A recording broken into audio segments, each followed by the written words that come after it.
Hello दोस्तों, एक बार फिर आप सभी का स्वागत है आपके अपने YouTube channel learn with KD पर। दोस्तों, आज के इस वीडियो में हम आपके लिए लेकर आए हैं यूपी ट्रिपल एससी द्वारा पूछे गए सामान्य विज्ञान के बहुत ही महत्वपूर्ण प्रश्नों का संग्रह। तो आइए बिना किसी देरी के बढ़ते हैं अपने पहले प्रश्न की ओर। ग्रेफाइट मुख्य रूप से निम्नलिखित में से किस तत्व से बना है?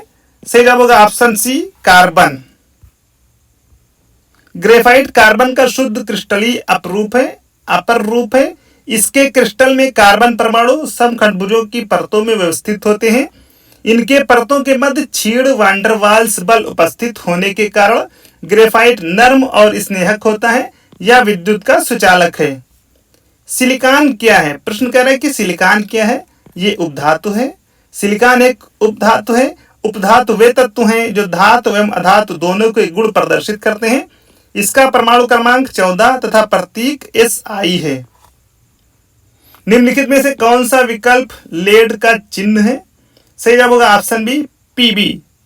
लेड एक रासायनिक तत्व है। इसका संकेत Pb है, जिसे लैटिन शब्द प्लम्बम से लिया गया है। इसका परमाणु क्रमांक 82 है।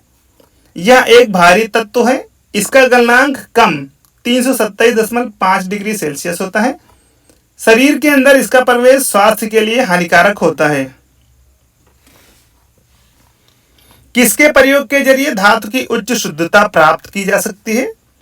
विद्युत उपघटनी न्यूनीकरण के द्वारा। विद्युत उपघटनी न्यूनीकरण एक इलेक्ट्रोलाइटिक प्रक्रिया का प्रकार है। इसमें उच्च प्रक्रियाशीलता की धातुएं जैसे सोडियम, कैल्शियम, मैग्नीशियम, एल्यूमिनियम आदि को उसके अयस्कों से अलग किया जाता है। 18 कैरेट सोने में तांबा या चांदी जैसी अन्य धातुओं का कितना प्रतिशत होगा? 25%। 24 कैरेट सोना शुद्ध होता है, जिसमें कोई भी अशुद्धि नहीं होती। 18 कैरेट सोने में 75% सोना तथा 25% अन्य धातु जैसे तांबा, चांदी आदि मिले होते हैं। निम्नलिखित में से कौन सा पदार्थ एक न चिपकने वाले बर्तन की सतह पर लेपित किया जाता है? टेफ्लॉन। टेफ्लॉन पॉलीटेट्राफ्लोरोएथिलीन का व्यापारिक नाम है, जिसे वर्ष 1944 में रजिस्टर्ड कराया गया था। यह संश्लेषित फ्लोरोपॉलीमर है, जिसमें फ्लोरीन के अणु मिले रहते हैं। यह सामान्यतः न चिपकने वाली बर्तनों की सतह पर लेपित किया जाता है। प्लास्टर ऑफ पेरिस में सल्फेट का एक महीन सफेद पाउडर होता है, कैल्शियम सल्फेट का। कैल्शियम सल्फेट हेमीहाइड्रेट को प्लास्टर ऑफ पेरिस कहते हैं। इसे प्रायः CaSO4 1/2H2O द्वारा प्रदर्शित करते हैं। यह एक महीन सफेद रंग का पाउडर होता है। इसका उपयोग शल्य चिकित्सा में प्लास्टर करने में, सांचे, मॉडल, मूर्तियां व खिलौने बनाने में होता है। प्लास्टर ऑफ पेरिस निम्नलिखित में से किसका एक उत्पाद है? कैल्शियम का। निम्नलिखित में से किन विकल्पों में केवल थर्मोसेटिंग प्लास्टिक उपस्थित होता है? बेकलाइट एवं इपॉक्सी रेसिन। दिए गए विकल्पों में बेकलाइट एवं इपॉक्सी रेसिन में केवल थर्मोसेटिंग प्लास्टिक उपस्थित होता है। इसके अलावा वल्कनीकीकृत रबर, ड्यूरोप्लास्ट, मेलामाइन रेसिन, पॉलीमाइड्स भी थर्मोसेटिंग प्लास्टिक के उदाहरण हैं। निम्नलिखित में से कौन एक थर्मोसेटिंग प्लास्टिक है? सही जवाब होगा option B, bakelite. Thermosetting plastic एक बार तो गर्म करने पर मुलायम हो जाते हैं, परंतु कठोर होने के पश्चात इन्हें दोबारा पिघलाया नहीं जा सकता। इसी कारण इनका पुनर्चक्रण भी संभव नहीं होता। बेकेलाइट, मेलामाइन, ड्यूरोप्लास्ट, वल्कनीकृत रबर आदि इसके प्रमुख उदाहरण हैं। बेकेलाइट का प्रयोग विद्युत धारों को कवर करने, स्विच आदि बनाने में किया जाता है। त्वरित चांदी निम्नलिखित में से किसका एक उत्पाद है? पारे का। पारा मरकरी को क्विक सिल्वर त्वरित चांदी भी कहते हैं। इसका परमाणु क्रमांक 80 है। यह प्रकृति में अल्प मात्रा में पाया जाता है। इसका मुख्य अयस्क सिनेबार है। यह कमरे के ताप पर द्रव अवस्था में पाई जाने वाली धातु है। कैलामाइन किसका अयस्क है? जस्ते का। कैलामाइन जस्ते का एक अयस्क है। टिन Sn, मैग्नीशियम Mg तथा कापा तथा तांबा Cu का अयस्क क्रमशः कैसिटेराइट, ब्रोमाइट तथा क्यूपराइट हैं। कुछ महत्वपूर्ण तत्व और उनके अयस्क। एल्यूमिनियम बॉक्साइट और कोरंडम का अयस्क है। कैल्शियम चूने का पत्थर जिप्सम का अयस्क है। सोना सिल्वेनाइट पेटजाइट का अयस्क है। सीसा गलेना सेरुसाइट का अयस्क है। लोहा हेमेटाइट मैग्नेटाइट का अयस्क है। चांदी सिल्वर ग्लांस अर्जेंटाइट का अयस्क है। एप्सम का औद्योगिक नाम क्या है? Magnesium sulphate. Magnesium sulphate MgSO4 एक अकार्बनिक लवण है जिसे एप्सम के नाम से भी जाना जाता है।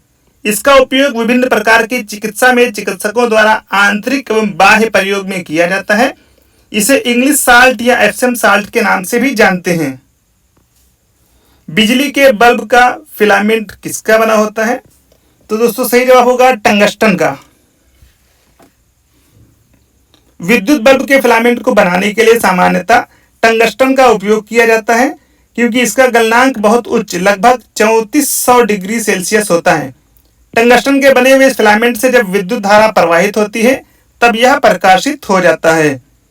विद्युत बल्ब के फिलामेंट को बनाने के लिए सबसे अधिक उपयोग की जाने वाली सामग्री है टंगस्टन। हमारा अगला प्रश्न है, निम्नलिखित में से कौन सा ठोस है? सही जवाब होगा ऑप्शन बी आयोडोफार्म। आयोडोफार्म एक पीला क्रिस्टलीय ठोस पदार्थ है। इसका प्रयोग कीटनाशक के रूप में किया जाता है। क्लोरोफार्म का रासायनिक सूत्र CHCl3 है। यह रंगहीन सुगंधित तरल पदार्थ है। इसका प्रयोग शल्य क्रिया के लिए रोगी को मूर्छा की स्थिति में पहुंचाने में किया जाता है। एथिल एक प्रकार का अल्कोहल है। इसका उपयोग वार्निश पॉलिश दवाओं के घोल आदि बनाने में होता है। ईथर का प्रयोग तेल वसा गोंद रेजिन आदि के विलायक के रूप में विस्तृत रूप से होता है। हमारा अगला प्रश्न है, निम्नलिखित में से कौन एक रेडियोधर्मी तत्व नहीं है? कैडमियम। दोस्तों सामान्यतः वह परमाणु जिनका परमाणु क्रमांक 83 से अधिक होता है। इसके अपवाद है टेक्नेटियम परमाणु संख्या 43 एवं प्रोमिथियम परमाणु क्रमांक 61 रेडियो एक्टिविता का प्रदर्शन करते हैं। यूरेनियम परमाणु क्रमांक 92, रेडियम परमाणु क्रमांक 88, थोरियम परमाणु क्रमांक 90 रेडियो एक्टिव तत्व हैं, जबकि कैडमियम रेडियो एक्टिव तत्व नहीं है। एल्युमिनियम के सबसे महत्वपूर्ण अयस्क का नाम है। सही जवाब होगा option A bauxite. Bauxite Al2O3.2H2O aluminium का मुख्य अयस्क है जो एल्युमिनियम के जलयोजित ऑक्साइड के रूप में पाया जाता है। यह प्रधानतया गिब्साइट, ब्रोनाइट एवं डायस्पोर का सम्मिलित रूप है। यह सर्वप्रथम दक्षिणी फ्रांस में लेस बॉक्स नामक स्थल पर पाया गया। एल्युमिनियम धातु का निष्कर्षण मुख्यतः बॉक्साइट अयस्क से विद्युत अपघटन विधि द्वारा किया जाता है। भारी मशीनों में किसको लुब्रिकेंट के स्वरूप में प्रयुक्त किया जाता है? ग्रेफाइट को। दोस्तों ग्रेफाइट कार्बन का अपर रूप है। यह स्लेटी काले रंग का चिकना चमकदार कार्बनिक पदार्थ होता है। इसके चूर्ण का प्रयोग भारी मशीनों में स्नेहक लुब्रिकेंट के रूप में किया जाता है। पेंसिल की लीड बनाने में क्या उपयोग किया जाता है? ग्रेफाइट। ग्रेफाइट कार्बन का एक अपर रूप है। ग्रेफाइट का प्रयोग पेंसिल की लीड बनाने में किया जाता है। चंद्रमा की सतह पर कौन सा तत्व पाया जाता है? टाइटेनियम। चंद्रमा की सतह पर विभिन्न प्रकार के तत्व पाए जाते हैं जिसमें सर्वाधिक मात्रा में ऑक्सीजन, इसके पश्चात सिलिकॉन, एल्युमिनियम, लोहा, मैग्नीशियम, कैल्शियम तथा टाइटेनियम पाए जाते हैं। किस उद्देश्य से पोटेशियम ब्रोमाइड का प्रयोग किया जाता है? फोटोग्राफी में। पोटेशियम ब्रोमाइड का उपयोग फोटोग्राफी में संयतकारी के रूप में किया जाता है जिसके कारण फिल्म में धुंधलापन नहीं आता है। कार्नालाइट किस धातु का अयस्क है? कार्नालाइट किस धातु का अयस्क है? तो पोटेशियम का अयस्क है। कार्नालाइट पोटेशियम का अयस्क है जिसका सूत्र KMgCl3 6H2O होता है। इसका उपयोग मुख्यतः उर्वरकों में होता है। शुष्क सेल में प्रयुक्त कैथोड है। दोस्तों शुष्क सेल एक विद्युत रासायनिक सेल है जो कम बिजली से चल सकने वाली पोर्टेबल विद्युत युक्तियों जैसे टार्च, कैलकुलेटर आदि में प्रयुक्त होते हैं। इसमें द्रव का प्रयोग नहीं किया जाता है जिसके कारण इसे शुष्क सेल कहा जाता है। सामान्यतः प्रयोग में आने वाला शुष्क सेल वस्तुतः एक जिंक कार्बन बैटरी होती है जिसे शुष्क लेक्लांसीय सेल भी कहते हैं। इसमें जस्ते का प्रयोग एनोड के रूप में तथा कार्बन की छड़ का प्रयोग कैथोड के रूप में करते हैं। आयोग ने इस उत्तर का विकल्प डी माना है जो सत्य नहीं है। जंग लगने पर लोहे का भार बढ़ता है। जंग लौह ऑक्साइड होता है। जब लोहे में जंग लगता है तो उस लोहे का भार ऑक्सीजन के भार के बराबर बढ़ जाता है जो लोहे में मिश्रित हो जाती है। जब लोहे की कील को जंग लग जाए तो कील का वजन बढ़ता है। जब लोहे की कील पर जंग लगता है तो कील का वजन बढ़ता है। जंग वास्तव में लौह ऑक्साइड है। लोहा एवं ऑक्सीजन क्रिया करके लौह ऑक्साइड बनाते हैं। यह लाल भूरे रंग का ऑक्साइड होता है। इसे फेरस ऑक्साइड भी कहते हैं।